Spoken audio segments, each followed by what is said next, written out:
What's going on, guys, and welcome to Who to Sign For. Now in this series I'm giving you my recommendations on what players to sign for a specific team in career mode. But before we go on, I will say that the signings you'll see aren't designed to be realistic and that the player ratings and potentials may vary depending on what database you're using and how they perform for you during the season. You don't have to follow all the tips. This is really just a set of guidelines to give you a hand if you're stuck for ideas and want some suggestions on what players you could sign for a certain club. This is mainly aimed at those of you out there who may be new to the game and just want some help, or for those of you out there who may be stuck for ideas on what players you could sign for a certain team in career mode. So in today's Who to Sign For, guys, we are going to take a look at last season's Premier League champions, Leicester City. Now, of course, Leicester City stunned the footballing world last year. It was the 5001 season, one of the great sporting stories of all time. They shocked everyone and managed to do the impossible and win the Premier League title. So in their second season, what can we do with Leicester City to try and make them an even stronger side? Well, to begin with, you would have seen their budget right there. It's about £43.6 million to begin with, and these are the objectives as well. And once again, we won't be paying attention to the off-the-pitch objectives and just worrying about the on-the-pitch objectives. So if you're to worry about it, that's totally fine. But to me, in this series, I'm just going to give you tips on what players to buy and what players to sell.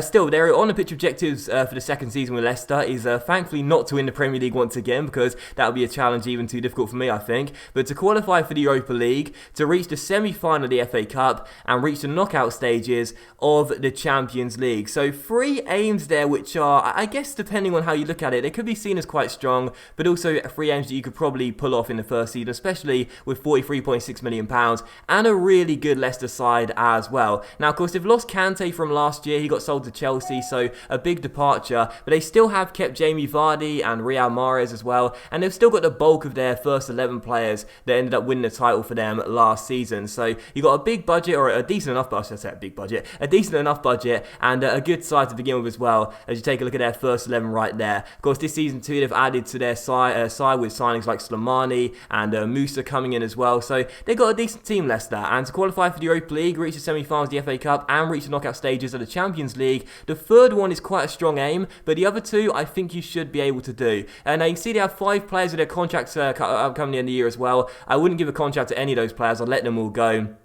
And you also saw the players are out on loan as well. But in terms of signings for Leicester, how would I try and improve the Foxes for their second season, I should say third season even, in the Premier League? And of course, coming on the back of that title-winning season, well, it's going to be hard to do that. With £43.6 million, I would look at the left side of the pitch for Leicester in their 4-4-2 and try and strengthen that. Now, of course, last season they had Markle, Brighton coming in, and Christian Fuchs as well. So you may be sitting there thinking, do they really need to be strengthening that left midfielder role and the left back role as well? Well, I would say yes. And here's the reason why. Fuchs is 30 years old, and although he's a competent left back, he is set to decrease in the first couple of seasons. I would look to replace him if you could, and also replace all Brighton, get a better left midfielder as well. In the left back role, my number 1 target would be this guy right here, Ricardo Rodriguez, Swiss left back, currently playing for Wolfsburg right now, 83 overall, 86 potential. He'll be 6 ratings higher than Fuchs and has 9 ratings higher for potential. I would sell Christian Fuchs if you can, with only 2 years left on his contract at 77 overall. Try and get around his valuation, which is about £4.1 million. £4.1 million is about that anyway.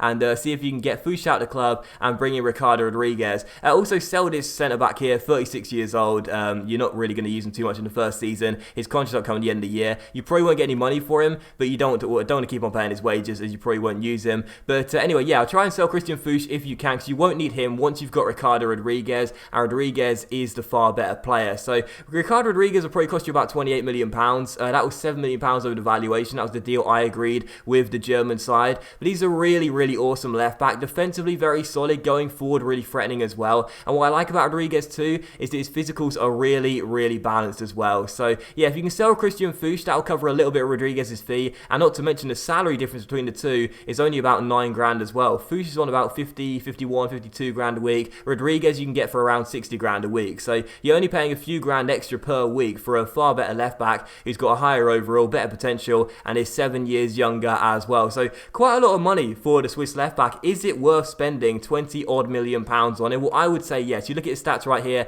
all round he looks really complete. A very, very solid left back, and again, when going forward and being defensive, he would be really, really decent to pick up. Now, for another signing, as I said, try and improve that left midfield area as well as the left back role too. You'd still have a little bit of money left over after the signing of Ricardo Rodriguez. This is the guy I would go in for, Paul Georges Ntep from Stade Rennais, 23 years old, 80 overall, has 85 potential as well. With his contract up coming the end of the year, you might be able to get him for less than his valuation, and that will be an absolute steal. If you couldn't get him or just didn't want him, the other target I would recommend is this guy here, Julian Brandt, Bayer Leverkusen, young German winger, 20 years old, 79 overall, so one rating lower than Ntep, but has higher potential than the Frenchman. So that's really up to you there. Two targets for you, Ntep or Brandt. Personally, I will go in for Ntep, as he is one rating higher, and again, you could probably get him for cheaper than Julian Brandt, but if you wanted to spend more money, I would say that Brandt with higher potential is definitely one to look out for. I think he has 87 or 88 potential, very high anyway, and certainly someone to at least consider. But Ntep's potential is 85, he's 80 to begin with as well. He's going to grow some ratings in your first team right away. He'd be a solid investment, and of course Leverkusen are probably going to be quite reluctant to let their young German winger go. Not a real surprise considering his potential. So we did put in two bids here for Brandt and Ntep after the first ones were rejected, but as you could see, both clubs suggested that we weren't going to get their players on the cheap like we were hoping for. And also real briefly on this too, Andy King, I tried to sell him to Freiburg because he's not really someone I don't have much plans for in the first season, and at 27 years old, not in my long-term plans, but unfortunately he's one of those players who simply doesn't want to relocate, as is Mark Albrighton, as you'll see in just a moment's time. So two players I was trying to sell sadly could not. With Mark Albrighton, I wasn't bothered anyway.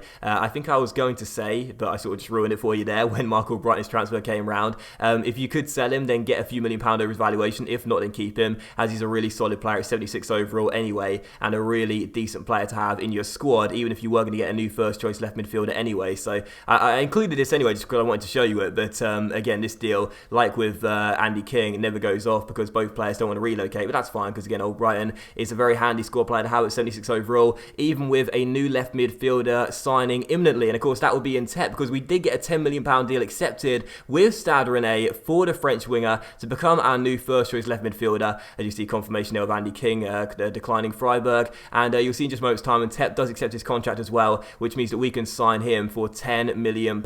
So what a bargain that would be. Paul Georges Ntep for £10 million, £6 million under his valuation, and on 60 grand a week, it's not too high of a salary either for an 80 overall player with 85 potential. So again, if you want to go in for Julian Brandt, you know, totally fine and definitely worth considering, because he is someone who with 88 potential, or is 87, I think it was 88 potential, he'd be an absolute monster in years to come. But Ntep would be a lot cheaper and just as good, at least in the first couple of seasons. So I would recommend Ntep over Brandt, but again, that's your decision whether you want someone with higher potential or someone that's going to be a little bit cheaper. I'd also recommend selling Ajoa as well. You have 4 strikers here already, Okazaki, Vardy, Slimani, and of course Musa as well. You won't need Leonardo Ajoa, and if you do want to pay attention to the financial objective in the first season, which is to try and reduce the salary cap here, the salary list here, if you will, then selling Ajoa, a 5th choice striker you won't use much in the first season, might be worth considering, as he's only going to get worse over time.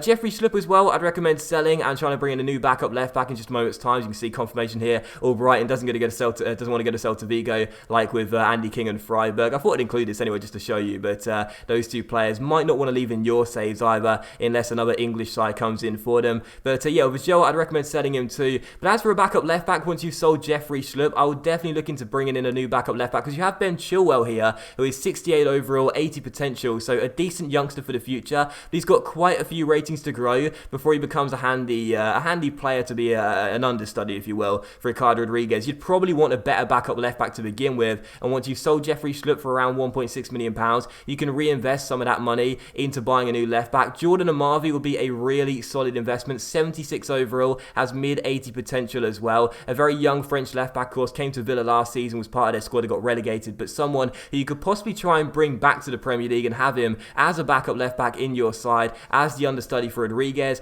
But Aston Villa probably won't want to get rid of Jordan Amavi. They kept on stating £10.5 million for the young Frenchman. Not a real surprise, again, he's only 76 overall, but does have mid-80 potential. But if they don't want to let go of him whatsoever, then you could go in for 2 other targets right here, Mathieu De Chilio and also Andrew Robertson. Now, De Chilio is the Milan left back, they can also play right back as well, 23 years old, pretty solid player with a 4-star weak foot as well, very handy to have a fullback that can play on both sides of the pitch. He'd be a pretty solid investment, and again, with De Chilio and Robertson, just like with Ntep, their contracts are up come the end of the year, which means that you may be able to get them on a cheaper deal. Robertson's 22 and De Chilio's 23, which means you could sign De Chilio for free in the January transfer window on a pre-contract. With Robertson, you can't do that, as players need to be 23 or over for you to exploit that system, but you could still possibly convince the clubs to let them go for cheaper than their valuations, or around their valuations at least, as they could be leaving the club for free come the end of the season or in January. But of course, as we know, players rarely leave clubs on free transfers in FIFA come the end of the season. They pretty much always get their contracts renewed. I'd also recommend selling Danny Simpson as well, 29 years old now. Simpson, a decent squad player to have in your team, no doubt about that, but you probably want to get a new first choice right back, or use the new Spanish lad they've come in that does primarily play as a centre-back, but can also play right-back as well. So I'd recommend selling Danny Simpson for a couple million if you could. Once again, just to raise a little bit more money to help you reinvest in another right-back as well, and more on that in just a moment's time. But as you can see, whole City of Milan,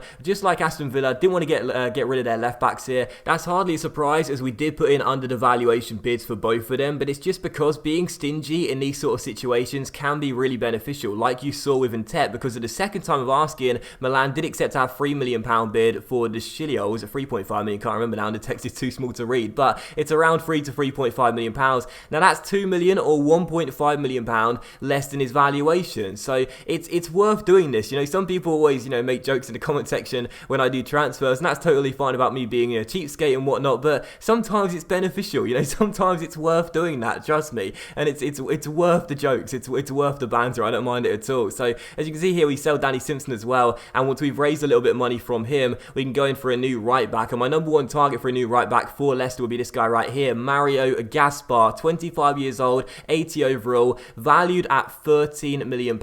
I think he'd be a really solid investment for the Leicester side. And again, you could use Hernandez, who's come in, and he would be mainly a centre-back, Hernandez, with his primary position, but you can play him right back as well. But Gaspar, I think, would be a really solid out-and-out right back. As you can see, Hull here accepted our bid for Andrew Robertson as well, of, I think it was £4.5 million. The text is so small on this screen, and I can't remember how much exactly it was. I think it was £4.5 million, but again, it's only 100 grand less than his, over his valuation, I should say, but worth looking into. Now, the Chilio has 81 potential, Andrew Robertson has 83 potential. Robertson starts off one rating lower than the Chilio, but I would recommend going in for Robertson over the Chilio, even if you do have to pay a little bit more money, just for those added extra 2 ratings of potential, and they go a good play time and good form as well, and a training feature as well. He could exceed that too, and possibly give real competition for Ricardo Rodriguez later down the line, and as well, you'll probably get him on a cheaper deal in terms of the salary. So we paid £4.5 million for Robertson. Again, it is 100 grand over his valuation, 75 overall, 22 years old, 35 grand a week on a 5-year deal, and his valuation dropped straight after the signing, which wasn't good to see. But again, physically he looks pretty decent. I love high work rates on fullbacks as well. Means they get up and down the pitch all day long. Good at attacking, good at staying back as well and defending. And I think Robertson, again, for £4.5 million would be a really smart investment. You may have this problem I had as well, which was that Riyad Mahrez requested a transfer. Not a real surprise. Sometimes a big name player in your side will request a transfer at some point, but you might get lucky, you might get unlucky. I rejected all bids, and as you'll see in just a moment's time, the board came back to me and basically gave me the control over the situation and said that I can make the decision. Keep Mahrez here or let him go. Now, let's be honest here, if we're managing Leicester, not many people would want to see Riyad Mahrez leave the club. So, as you can see here, I got quite lucky. The board gave the decision up to me, and I just said, you know, he's not leaving. Similar to that, I put my foot down. Riyad Mahrez is going absolutely nowhere. But you might get quite unlucky with the Leicester career mode. You might find that Mahrez requests a transfer and the board's selling behind your back, or only give you a couple of days to find a better deal to sell him. So it all depends on how lucky you are, really. I was quite fortunate with that. The board gave me control, and of course I was never going to let Mahrez go, but again, that is something to look out for. You might end up seeing Riyad Mahrez request a transfer and end up being sold. Still, my final signing, my fourth and final signing with Leicester was this guy then, Mario Gaspar. Again, 80 overall, 25 years old. Don't be put off by his age either. Players this year I found, despite being in their mid-20s, can still grow quite a few ratings. Mario Gaspar at 25 can still get to 84 potential in the future, and that's definitely worth bringing in my opinion, for £18 million. He's good enough right from the beginning to go straight into your first team, and he can still grow ratings as well. So Mario Gaspar for £18 million, I think would be quite a smart signing there, and that is the fourth and final one I made with Leicester. So in the end, I spent £60.5 million on 4 new players. So we're looking at about 15 million a pop for each player. Now, is it worth spending that much money on each individual player for just getting 4? You know, just 4 new signings for Leicester. Not a major transition at all, just 4 new players. Well, I would say yes, and here's the reason why. When you look at Leicester's side, it is a pretty decent side. It's well balanced as well. and there's quite a lot of decent players in there. They're 80 plus in their overall. I personally don't believe you need to massively transition this side. Sell Riyad Mahrez, sell Jamie Vardy, sell Kasper Schmeichel, etc, etc, etc, and then use that money to reinvest heavily. I think you just need to spend your budget on just improving the side gradually, and once you've done that, you'll find the Leicester side is a little bit better, is a little bit stronger in all areas, and that should help you complete all the objectives you have on the pitch in your first season in charge at the King Power Stadium. Now in the league, of course, the board wanted us to qualify for the Europa League. I went one step further with Leicester, and they finished in 4th place, only 1 point ahead of United in 5th, but qualified for the Champions League once again instead of qualifying for the Europa League. They also won the Community Shield, not an objective but worth pointing out anyway, and got some silverware in the first season too. Sadly though, I will be honest, I did fail the cup objective. We were supposed to get to the semi-final. We got to the quarter-final before being knocked out by Spurs, so got that one wrong, sadly, but I did exceed the league objective at least. And as for the Champions League as well, I did meet that objective too. They were supposed to reach the knockout stages, and they did, before being beaten by Juventus by 4-1 in the round of 16. So yeah, Leicester side gets gradually better with those 4 signings, and again, I don't think you need a major transition in the first season. I really do believe the best thing to do is to keep the bulk of your squad here. Don't make too many sales, don't try and raise as much cash in any way possible, but keep the squad as it is right now and only sell on a couple of fringe players if you just need to raise the cash, and then of course bring in 4 or 5, 3 or 4 really decent players as well, like we got Ricardo Rodriguez and Tep and Gaspar, all first team players that will go straight into your first 11 and have big roles in the first season, and someone like Robertson, a decent understudy for the left back role that will quietly grow in the background as well and eventually give competition for Ricardo Rodriguez. So those are the 4 signings I would make right there for a Leicester City career mode. As per usual guys though, don't forget to leave me a comment today and tell me how you would manage Leicester City as a career mode in FIFA 17. I think they'd be quite a fun team to use. Can you build on their fantastic season last year when they won the title? It will be very, very difficult to go ahead and do it again, but of course with the board expectations as well of just qualifying for the Europa League like we exceeded, reaching the semi-final of the FA Cup, which admittedly I did fail, but you could probably reach semi-final with this sort of team, and also reaching the knockout stage of the Champions League. I think this is a team where you can build on from the first season straight away and make it stronger and stronger and stronger, and eventually down the line in years to come you will challenge for Premier League titles once again. So I think a Leicester City career mode would be fantastic, but of course don't forget to let me know in the comment section down below as well how you would manage Leicester, if you do anything differently to me, and also tell me as well what team you want to see me do next in the Who to Sign For series. So thank you for watching this episode. I hope you have enjoyed it. If you have, then please do leave a like. Much love to each and every one of you. Don't forget to leave me a comment and tell me who you want me to see me do next in the Who to Sign For series, and I'll see you for the next episode very soon.